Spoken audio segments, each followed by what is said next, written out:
İkinci bab. Titus, e'tiqodchilarga to'g'ri ta'limga loyiq yashashni o'rgatishing kerak.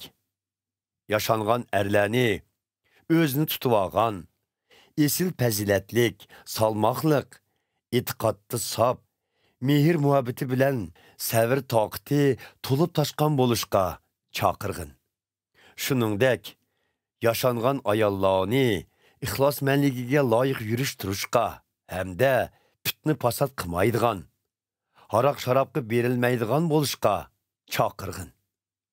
Ular boshqalarga nemening yaxshi ekanligini o'rgatsin. Buning bilan bu ayollar yosh ayollarga ta'lim berib, ularga o'z erlariga va bolalarga kuyinish, o'zini tutib elish, pok bo'lish, uy ishlariga mahir bo'lish, mehribon bo'lish va erlariga itoat qilishlarni o'rgatilaydigan bo'lsin. Yosh ayollar shundoq yashasa, Xudoning so'zi qarlanmaydi. Yosh erlarni o'zini tutib oladigan bo'lishga chaqirg'in. O'zingmi har qanday ishda yaxshi amaliyating bilan ularga ulgu bo'l. Pok niyat, salmoqliq hamda boshqalar qusur topamaydigan to'g'ri so'zlar bilan ta'lim bergin. Buning bilan bizga qarshi chiquvchilar yomon gapimizni qilishga sabab topamay uyalsin. Qullarga har qanday ishda xo'jayinlarga bo'ysunishni o'rgatgin. Ular gap yandurmay, o'g'irlik qilmay, o'zlarining hamma ishda ishonchli ekanligini ko'rsatib, xo'jayinlarni rozi qilsin.